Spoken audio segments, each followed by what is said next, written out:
Pô, vamos conversar, solta o seu comentário aí, fala o que você achou do jogo da seleção brasileira, quem que você achou que se destacou, quem que você achou que não se destacou, quem você ficou bravo que não jogou o Pedro, enfim, vai falando aí com a gente, vamos trocando essa ideia, que hoje aqui mais uma live intimista aqui, você e eu, nós quatro, vamos falar um pouco sobre a seleção brasileira.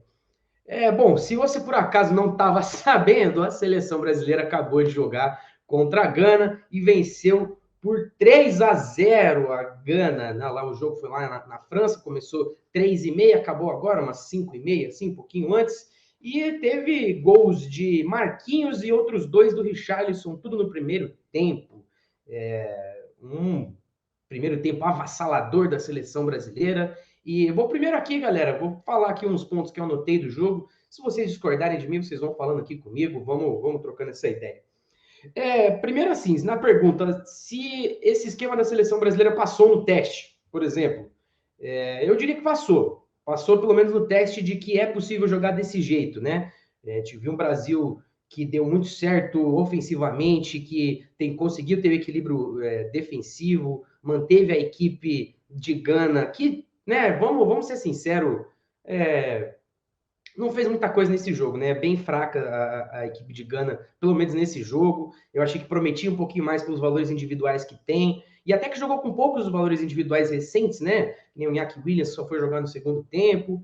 E, enfim, mas os planos do Tite deram certo, né? Os pontas infernais ali, especialmente o Vinícius Júnior para cima da defesa de Gana, o Neymar jogando solto e caindo um pouco mais para a esquerda, o Paquetá conseguindo fazer essa função de segundo volante, o Militão não, como que eu vou dizer, cumprindo a função ali como um zagueiro pela direita, barra lateral direita, teve até umas duas vezes que se aventurou ali no ataque, enfim, eu acho que como um teste geral, um teste inicial para ver como é que é o teste beta, né, que o pessoal que das tecnologias costuma falar, né, para poder ver onde que tem de errado, o que tem de certo, eu acho que passou. Se na cabeça do Tite passou a ponto de usar essa equipe para a Copa do Mundo, é uma questão, é uma outra questão, né?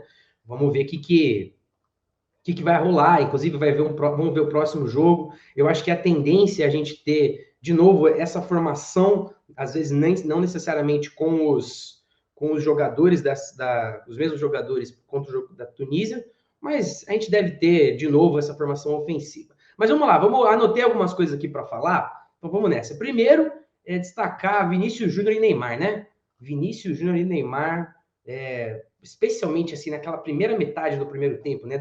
Os primeiros 20 e tantos minutos, até os primeiros 30, assim, estavam infernais, né? O Ney acionando o Vini Júnior o tempo inteiro, o Ney encontrando espaço nas costas da defesa o tempo inteiro, o Vini Júnior bem aberto e recebendo o tempo inteiro em velocidade. Teve uma hora, estava até conversando com os amigos assistindo o jogo, que tava fácil a vida do Neymar, né? Que ele precisava receber essa bola e dar o passe pro Vini Júnior para ele resolver. E ele fez aquela jogada que ele quase deu gol pro Paquetá, teve jogada que ele cortou para dentro e o Neymar quase que faz um rebote. Enfim, teve várias vezes que o Brasil conseguiu chegar na área facilmente com essa combinação entre o Vinícius Júnior e o Neymar.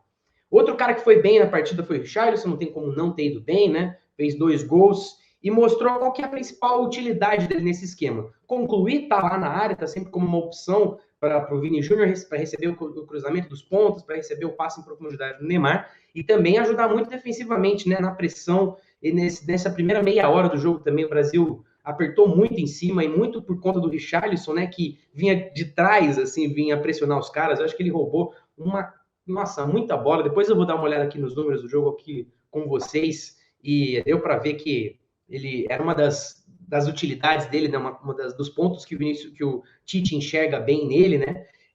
Eu acho que a gente viu o Paquetá muito bem nessa função de segundo volante, e ele foi bem um motorzinho mesmo, né? O cara que levava o time para frente, o cara que fazia essa transição da defesa para o ataque ser mais acelerada, né? Porque ele entregava a bola com mais velocidade, ou ele conseguia encontrar soluções quando tinha pressão em cima dele, para ele encontrar um passe, que nem quando ele deu um passe de letra ali pro Neymar, que o Neymar fez uma jogada, depois sofreu uma falta. Aliás, o Neymar sofreu bastante falta, né? Achei muito esquisito, num pleno amistoso, assim, a seleção de Gana ali, especialmente o Kudus, que é moleque, batendo bastante nele, conseguiram até tirar um pouco o Neymar do sério ali, né? Vocês acharam isso? Eu achei que foi Achei que teve um pouco disso, assim. O Neymar, inclusive, teve uma hora que tomou amarelo no final do jogo. Enfim, os caras deram uma pegada nele ali. Mas, enfim, como eu estava dizendo, o Paquetá foi bastante interessante nessa função. E eu acho que o Bruno Guimarães pode ser um cara muito útil para essa sequência, né? Porque o Paquetá foi bastante exigido fisicamente, porque ele era o cara que, por característica própria, um cara que se apresentava no ataque, né? Não adianta nada você ter um Paquetá dentro de campo, jogando com o segundo volante, e ele não atacar, então era o tempo inteiro ele caindo pela direita, entrando na área. Logo no comecinho do jogo, ele deu um passe, ele recebeu um passe lá na ponta direita e quase encontrou o cruzamento ali por Richarlison, né? Enfim, é um esquema que exige bastante do Lucas Paquetá fisicamente e tem que usar o banco, né? Naturalmente, né? O Tite colocou o Everton Ribeiro nesse jogo para o lugar do Paquetá, que eu acho que não é o ideal, até pela característica do Everton Ribeiro, né? O Lucas Paquetá é um cara mais forte, mais novo, tem mais fôlego ali, né? Tem mais energia ali na bateria dele. E eu acho que um cara que pode cumprir muito bem essa função, só que de um jeito contrário, é o Bruno Guimarães, que é um volante, mas ele tem muita capacidade ofensiva. Não sei se vocês vão lembrar, todas as vezes, essas últimas vezes que ele entrou nos jogos da seleção brasileira, ele foi bem, ele fez gol, deu assistência, porque é um cara que tem muita facilidade para entrar na área, para fazer uma jogada, acelerar uma jogada. Então, uma pena que ele estava machucado, aliás, foi por isso que ele não jogou esse jogo, ele estava com edema na coxa, informação aí, mas é um cara que vai ser bastante útil, especialmente quando esse esquema entrar para valer, né? Porque ele primeiro pode entrar no lugar do Paquetá quando o Paquetá cansar, como ele pode trazer como uma alternativa, né? Você jogar com o Paquetá e com ele, para quando você precisar tirar um pouco da ofensividade, do ímpeto ofensivo, ou pelo contrário, reforçar um pouquinho mais a defesa do Brasil. Falando em defesa, palmas para a postura defensiva no Brasil no primeiro tempo, né? Brasil pressionando muito, clássico negócio de pós-perda, né? Perdia a bola, os jogadores.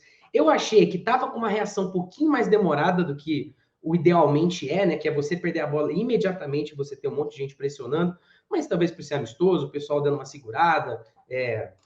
O esquema é novo também, né? A exigência desse esquema é nova também, para pouco tempo de treino, então dá para entender. Mas mesmo assim foi muito boa. A gente viu o Rafinha correndo, o Neymar correndo, o Vini Júnior, o Richarlison, o Paquetá, o Casemiro, enfim, toda a estrutura ali do Brasil deu certo na hora de marcar a seleção de Gana quando perdia a bola para impedir de tomar contra-ataque. E de fato a gente tomou bem pouco contra-ataque, né?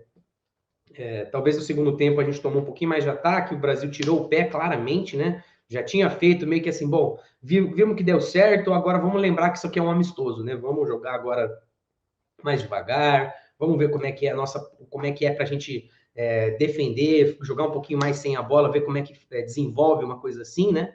Então, foi muito bem também o Brasil na postura defensiva.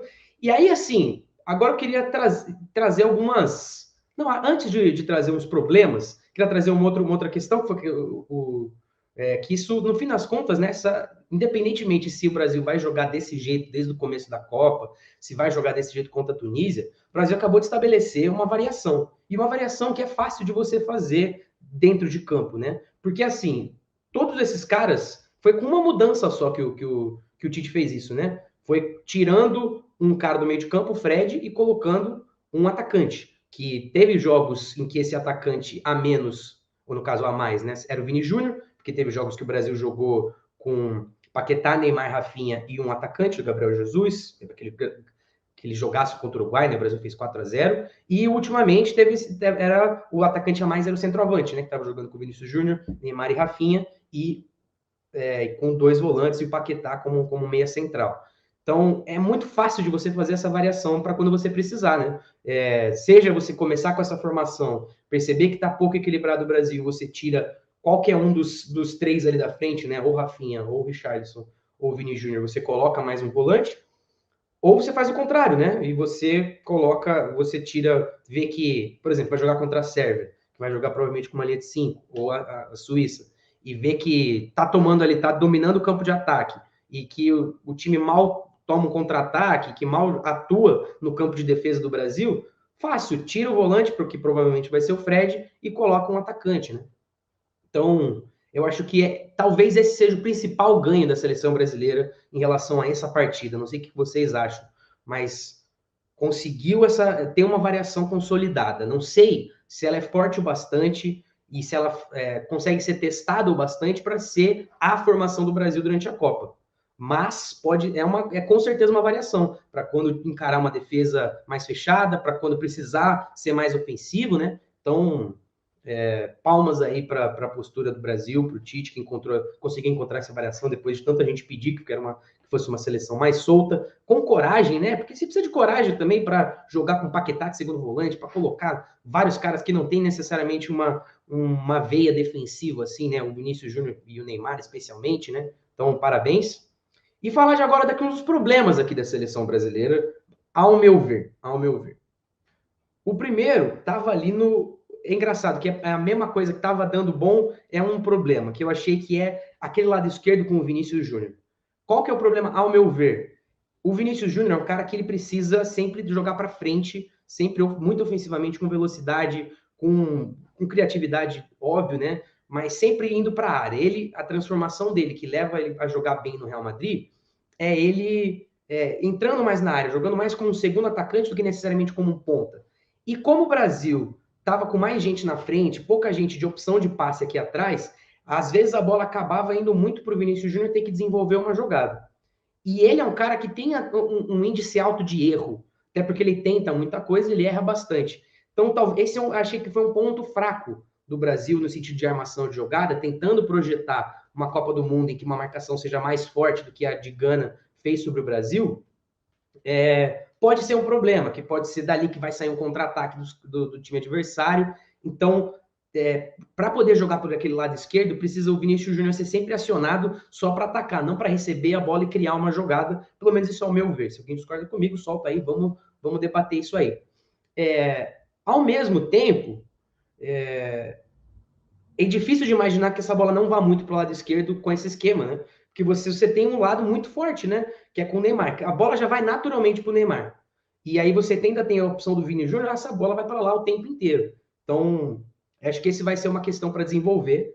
E esse problema do Vinícius Júnior entre a função dele no Real Madrid e esse posicionamento nessa formação específica pelo Brasil, talvez quem consiga solucionar isso de uma melhor forma seja o Rodrigo. Que o Rodrigo é tão incisivo quanto o Vinícius Júnior, né? É um cara que entra muito na área, jogou de falso 9 ali no Real Madrid nesse último jogo, tem substituiu o Benzema no jogo contra o Atlético de Madrid, por exemplo, né? E então é um cara que é tão atacante quanto o Vinícius Júnior, mas ele tem capacidade de ser mais meia. Tanto que, né, quando ele entrou, ele estava jogando pela esquerda, ele já conseguiu fazer jogadas mais por dentro, combinando com o Neymar, fazendo uma tabela mais por dentro e um pouco mais cadenciado, sem precisar acelerar o jogo o tempo inteiro, que talvez para essa formação específica possa ser uma solução melhor, ou para começar o jogo, ou para quando o jogo pede um pouco mais de calma, né? Às vezes o jogo está muito quente, o time tá contra-atacando sempre o Brasil, então ter um pouco mais de cadência ali com o Rodrigo talvez seja mais possível, porque ele é um cara mais criativo no sentido de jogadas armadas por dentro, né? O Vinícius Júnior ele tem uma criatividade absurda no contra um, em solucionar ali, achar espaço onde não tem, mas eu acho que armando, né, indo para dentro para essa bola, eu acho que o Rodrigo seria melhor nesse ponto, mas pode ser que seja só uma questão de ser o primeiro jogo, né? Às vezes, para o próximo jogo, o Tite coloca o Alex Telles um pouquinho mais para frente, o Casemiro um pouco mais para a esquerda, para trazer mais apoio para o Vinícius Júnior, né? Para ele poder jogar mais tranquilo e não precisar tocar essa bola para trás, para realmente ele só receber a bola para ir para frente, para entrar na área, para driblar, que é o que ele melhor sabe fazer, que é como ele fez para evoluir tanto no Real Madrid, né? Isso também fala de um outro problema que eu vejo nesse esquema, que isso é um problema para mim também, novamente, é a falta de cadência que esse time tem. O Brasil jogou sempre acelerando muito o jogo, né? E isso é ótimo. Isso é ótimo, tanto que fez 3-0, passou o carro, né? Mas nem sempre vai conseguir passar o carro em 20 minutos no jogo, em 30 minutos do jogo. E isso cansa, né? Então você precisa saber dosar quando o jogo pedir para você saber dosar, e não tem tanta gente no Brasil capaz de fazer isso, né? O próprio Paquetá, que é um cara que é meio de campo e estava ali que era um segundo volante, é um armador de jogo, ele é um cara que é muito mais característico para ele acelerar o jogo do que o contrário, mesmo sendo um armador, né? Acho que o que ele traz de melhor quando ele arma um jogo é, inclusive, saber acelerar, encontrar espaço, um cara que é forte, que é rápido, que ataca as linhas, que ataca a área adversária, né? Então, essa falta de cadência acaba sobrecarregando. Isso fica uma dúvida para mim. Eu não sei se sobrecarrega ou deixa o Neymar absolutamente à vontade. Porque uma das questões do Neymar, assim, quando ele acho que quando ele se perde um pouco, é quando ele quer prender demais a bola, né? Quando ele fica muito tempo com a bola e vinha fazer isso muito no PSG e chegou a fazer isso muito na seleção brasileira, quando ele vinha buscar a bola bem ali perto do meio de campo e ficava cavando falta e ficava, enfim, o jogo não progredia a partir dali. Mas, nesse esquema, sabendo que ele pode acelerar o jogo a qualquer momento com o Vinícius Júnior, com o Rafinha na direita ou com o Paquetá entrando pelo meio, pode ser uma boa solução realmente para o Neymar ter mais a bola o tempo inteiro, ter contato com o jogo o tempo inteiro e ele decidir quando que acelera o jogo ou não.